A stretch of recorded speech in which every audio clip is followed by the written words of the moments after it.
Ahora les presentamos nuestro siguiente invitado. Se trata del doctor Pelegrín Castillo, vicepresidente de la Fuerza Nacional Progresista, que en el día de hoy cumple 42 años.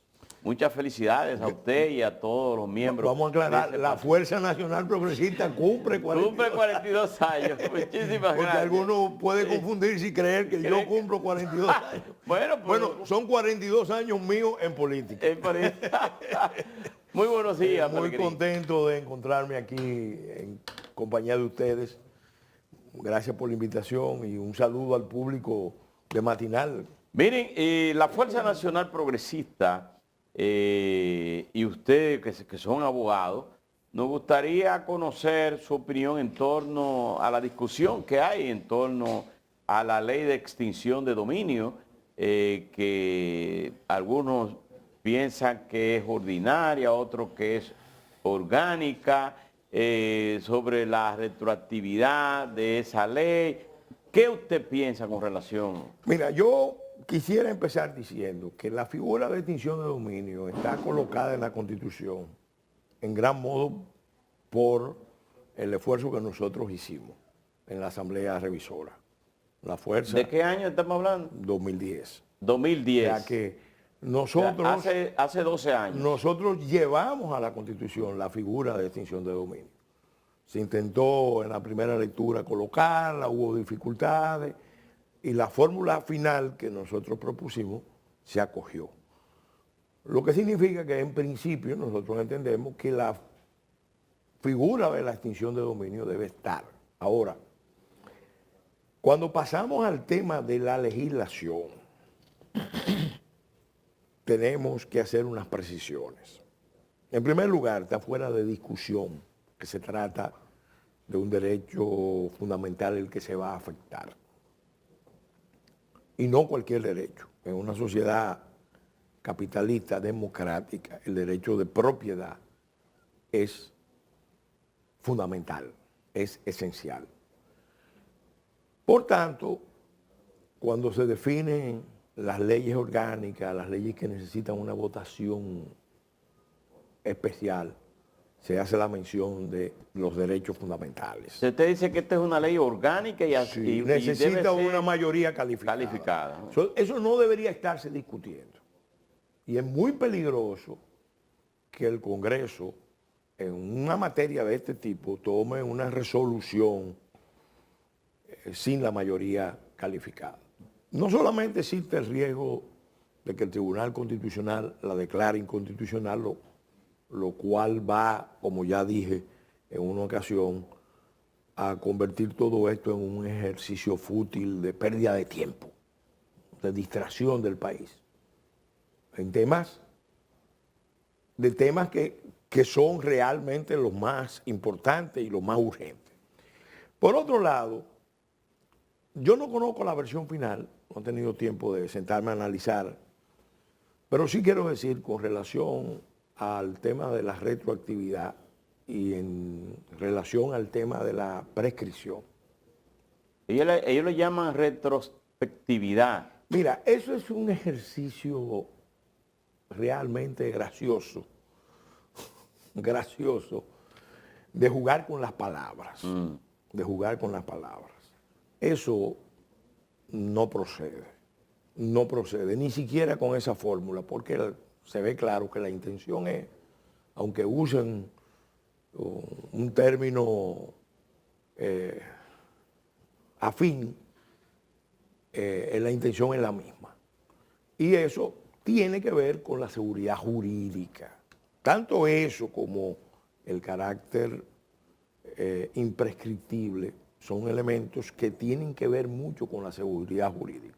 Aquí está Laura, que es muy buena abogada. El derecho debe proveer seguridad. Y hay elementos importantes para asegurar que el derecho provea seguridad.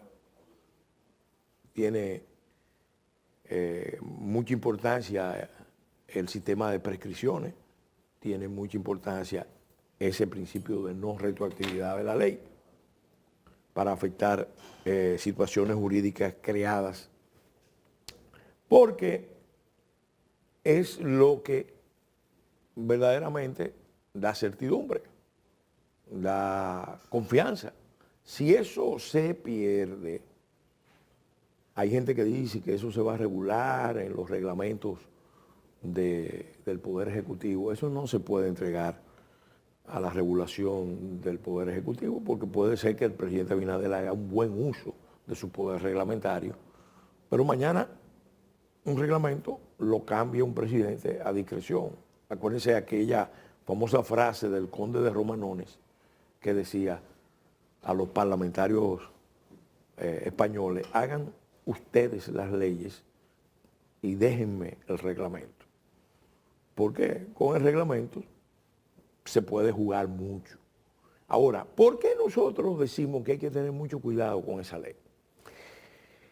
Miren, cuando nosotros llevamos eso a la Constitución, el espíritu que nos animó, y si se van a las actas, se van a dar cuenta de lo que fue la intención del constituyente,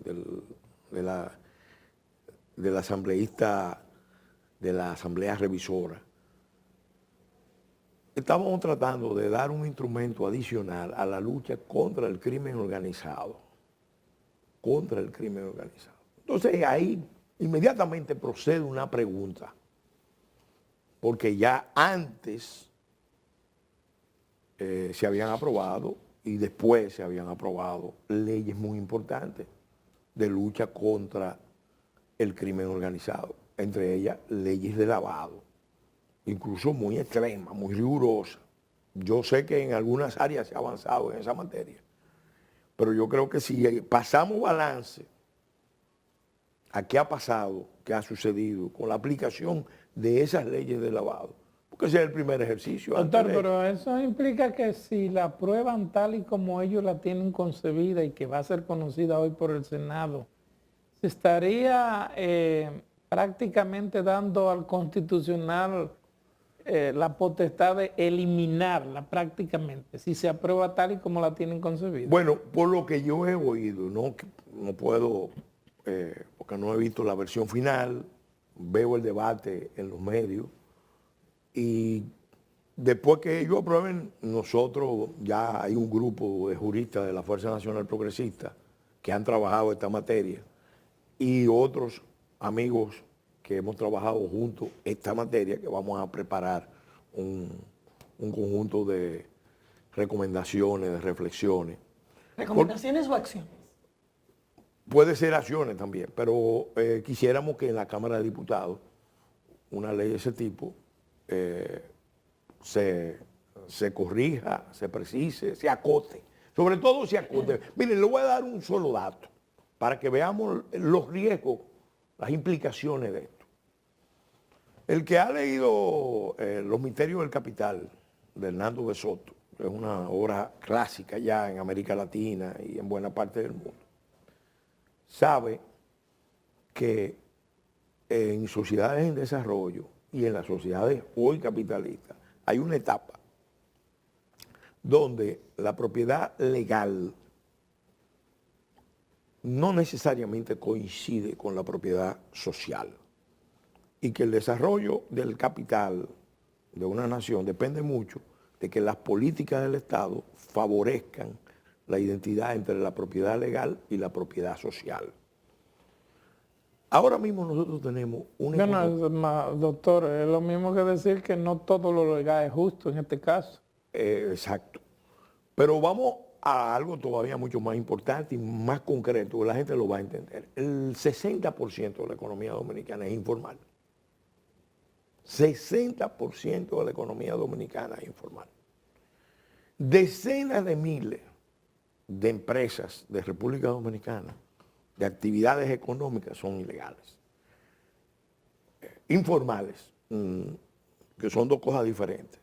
Pero cuando tú empiezas a volar por debajo del radar del Estado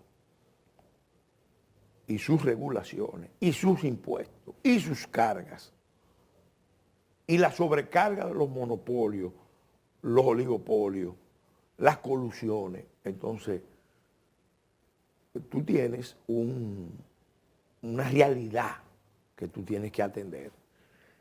¿Cómo tú la atiendes?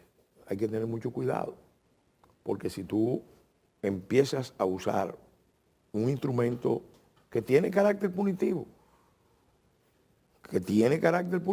¿Cómo se puede prestar abuso una ley de este tipo? Mira, el abuso de las leyes, el abuso del derecho, de los recursos en manos del Estado, siempre es una posibilidad. Acabamos de ver hace unos días cómo se presentó una acusación contra el Procurador General de la República del gobierno pasado. Óigame, si afinamos más la atención, nosotros estuvimos al punto de perder la democracia. Aquí, el riesgo, bueno, en las elecciones pasadas, hubo un proceso de reelección en cuerpo ajeno. Sí. Explíqueme esa reelección en cuerpo ajeno. ¿A qué se trata? Mira, el presidente Medina tenía una prohibición constitucional de reelegirse. Pero... Y buscó a Gonzalo Castillo para reelegirse. Buscó a Gonzalo Castillo cuando vio que no pudo modificar la Constitución para un tercer periodo y lanzó a Gonzalo Castillo y dejó claro que votando por Gonzalo Castillo estaban votando por él. Eso solamente lo había hecho Trujillo aquí, en el año 1938, cuando tuvo aquel problema con Haití, que involucró a la comunidad internacional, y entonces por razones tácticas, el hombre todopoderoso del país decidió no postular. Bueno, Trujillo usó varios. Bueno, pero en ese momento empezaba. Porque usó a los hermanos, usó a Balaguer, usó a Peinado. Sí, en ese momento empezaba el proceso y empezó con Jacinto Bienvenido. Desde ahí es que usted refiere. Entonces, que era una reelección en cuerpo ajeno. En cuerpo ajeno. Y entonces vivimos esa experiencia y eso pudo costarnos una crisis de gobernabilidad, porque eso ya la sociedad dominicana no lo iba a aceptar. Eso iba a haber un periodo de ingobernabilidad muy serio. Ahora, de todas formas, hubo un periodo de riesgo muy grande, porque aquí mucha gente empezó a tomarle miedo, grima a lo que estaba pasando. Entonces, el riesgo de que se use el poder para atacar personas, propiedades, patrimonio, que es uno de los recursos más importantes que se usan para someter, siempre existe. Yo no digo que esa sea la intención del presidente Abinader, porque creo que el presidente Abinader, a su vez, está recibiendo una demanda que viene del exterior. Pero yo me pregunto, porque los que más están insistiendo con el tema son los norteamericanos. La figura de extinción de dominio, que yo sepa, no existe en ningún estado de la Unión. No existe en ningún estado de la Unión. Existen otros recursos. Aquí mismo tenemos en el Código Penal, en el Código Procesal Penal, en las leyes de lavado, en las leyes antiterroristas. Una pregunta, ¿la fuerza del pueblo recibió alguna presión cuando sometió la ley de extinción de dominio en el 2010? Sí, no, es que no sometieron la ley de extinción de dominio en el 2010. Sí. No. En la Constitución. En la Constitución, se fijó eso. Y te voy a decir, fuimos nosotros que llevamos esa figura porque entendíamos que podía ser muy útil, pero siempre con el enfoque de reforzar la lucha contra la criminalidad. Si tú dejas el ámbito de aplicación muy abierto, muy laxo, muy abarcador, tú creas un elemento de inseguridad, de incertidumbre, de temor. Vamos a poner un ejemplo. Voy a poner un ejemplo concreto que lo va a entender el dominicano más simple, porque en la vida cotidiana vemos muchos de esos ejemplos. Hay una enorme cantidad de propiedades, casas, que fueron construidas en terrenos del Estado. Del Estado. Y no tienen título. Y la gente hizo su esfuerzo. Es lo que explica Hernando de Soto. Eso pasa aquí y pasa en la mayoría de los países de desarrollo. En desarrollo, la gente hizo todos los esfuerzos del mundo para construir una casa. Porque eso es su bien. Incluso tomando dinero prestado en términos usurarios, muchas veces. Entonces, ¿qué pasa? Óigame, desde el punto de vista técnico, si a esa experiencia le aplican la ley de extinción de dominio, esa persona puede perfectamente perder su propiedad. Se puede prestar a muchas maldades también. Bueno, doctor, pero si fuéramos a pensarlo de esa manera en que usted lo expresa, la acumulación originaria de capital de la gran mayoría de los empresarios dominicanos parte de ahí. Sí, pero óyeme, sí, usted incluyendo los empresarios de todo tipo de industria. Oiga, vamos al fondo del sistema nuestro. Nosotros tenemos un capitalismo altamente deformado y deformante. Sí. Que es formalmente capitalista, pero realmente está dominado por estructuras rentistas, extractivas de renta. Y que ha descansado fundamentalmente en el Estado. En una relación perversa con la política y el Estado. Esa es la realidad. Esa es la realidad. Y ese sistema es un obstáculo al desarrollo del país. Ahora, ¿cómo tú lo desmontas? Ese es el debate.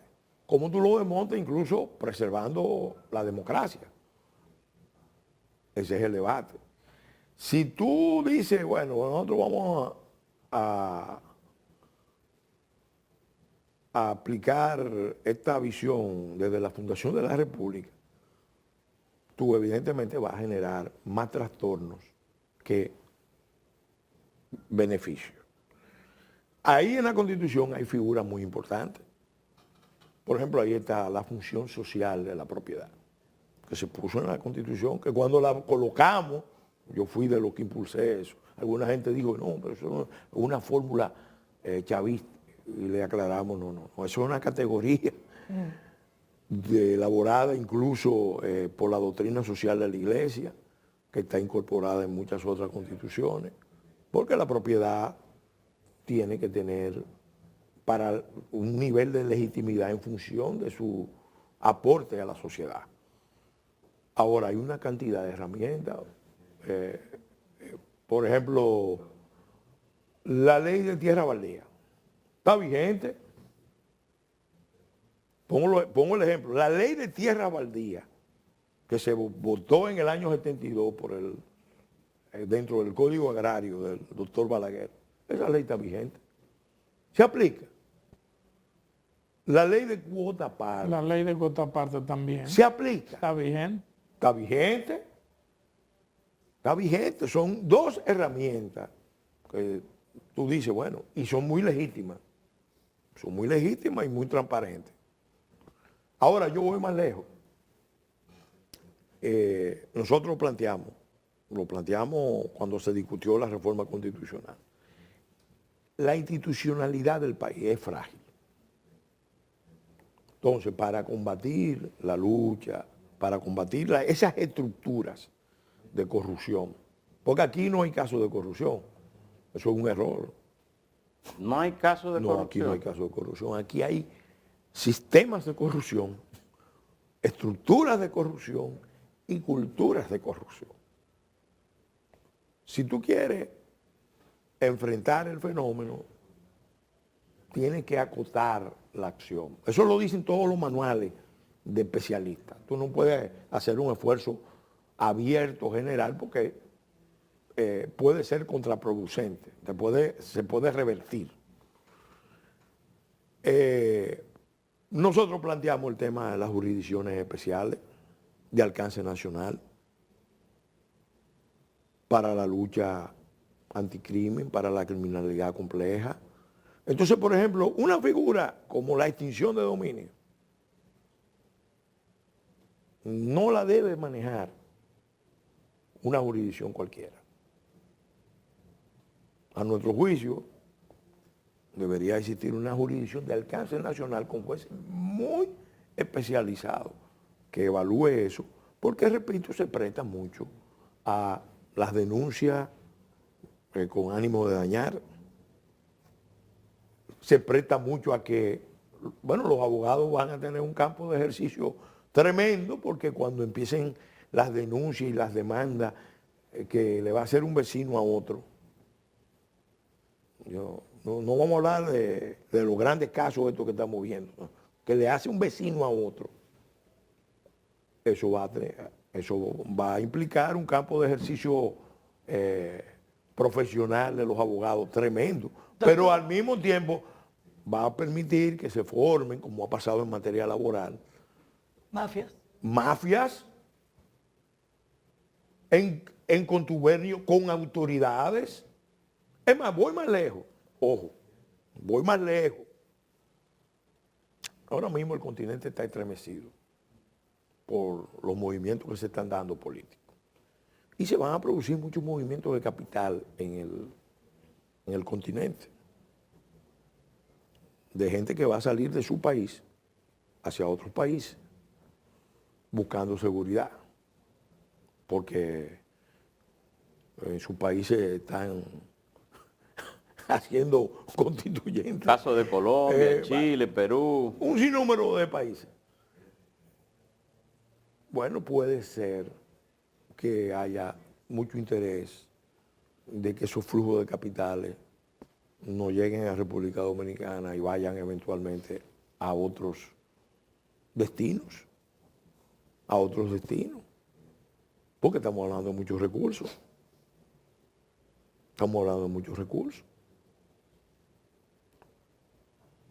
Eso es poniéndonos en un plan de imaginar, porque eso ha pasado en otros países. Doctor, pero el gobierno ha dicho que esta ley se va a aprobar sí o sí.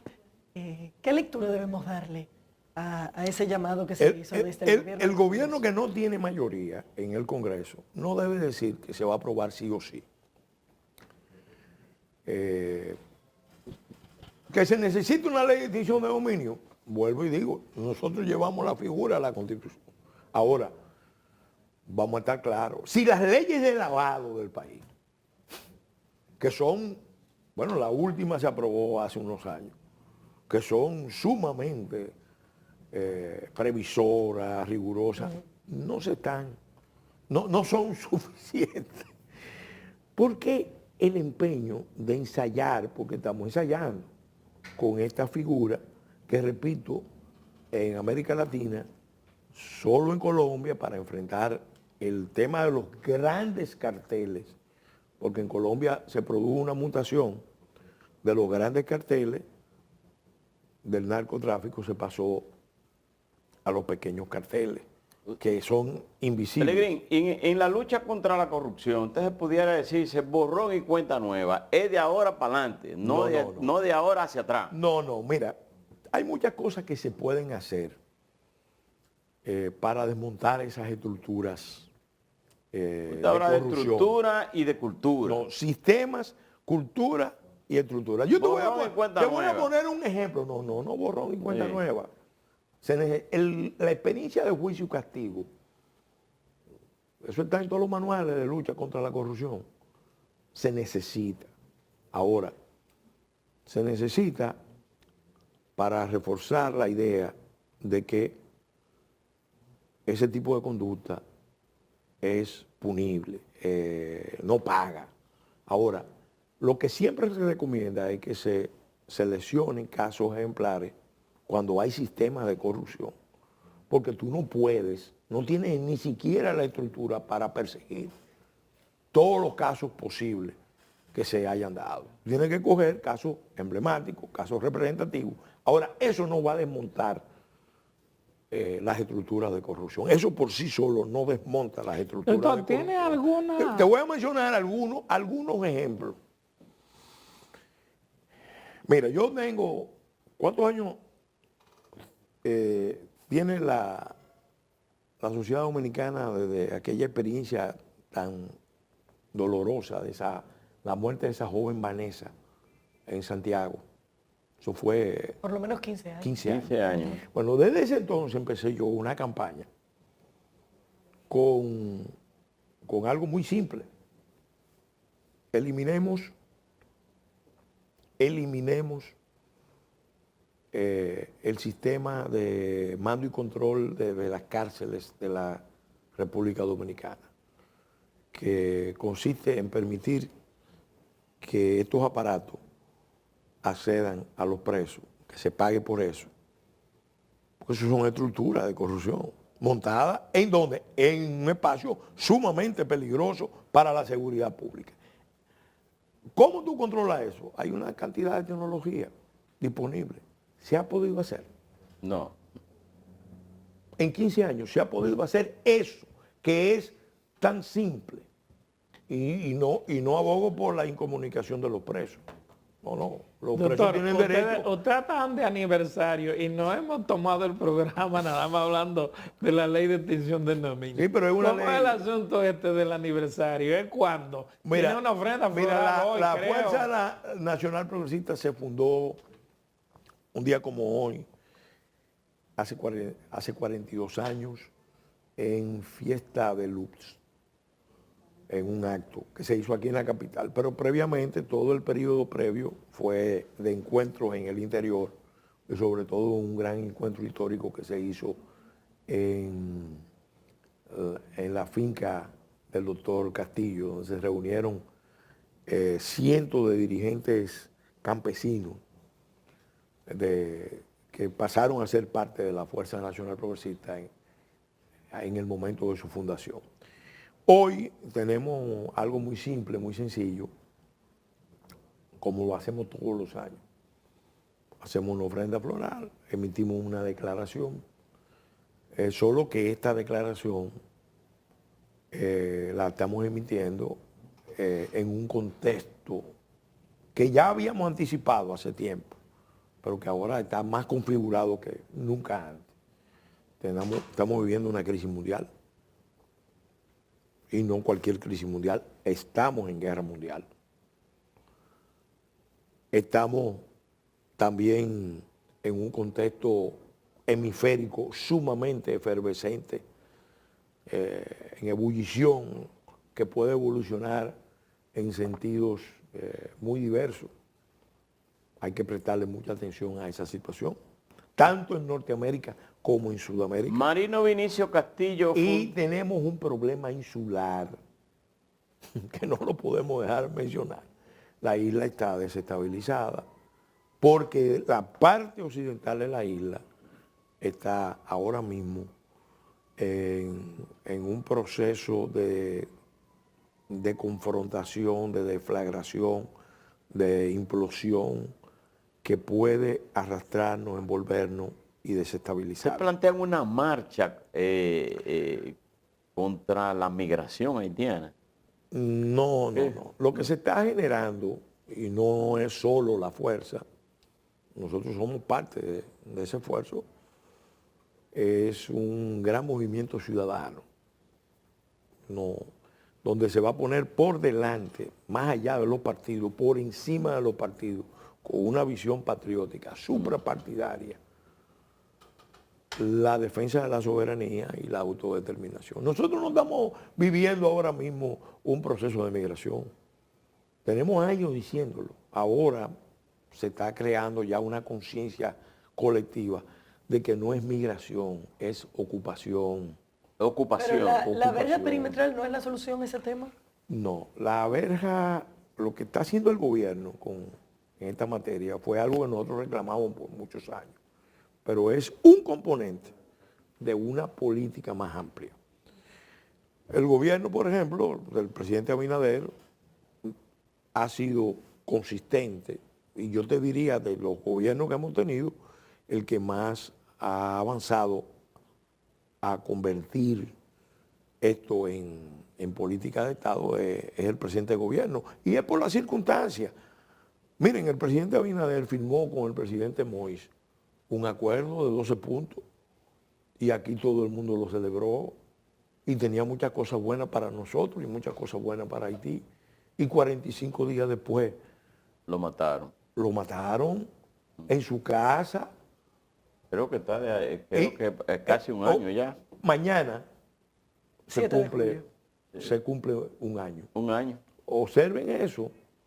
Entonces, las circunstancias mismas están llevando al gobierno dominicano a afirmar, por lo menos en el planteamiento diplomático, el discurso público, está muy bien formulado en lo esencial. Ahora,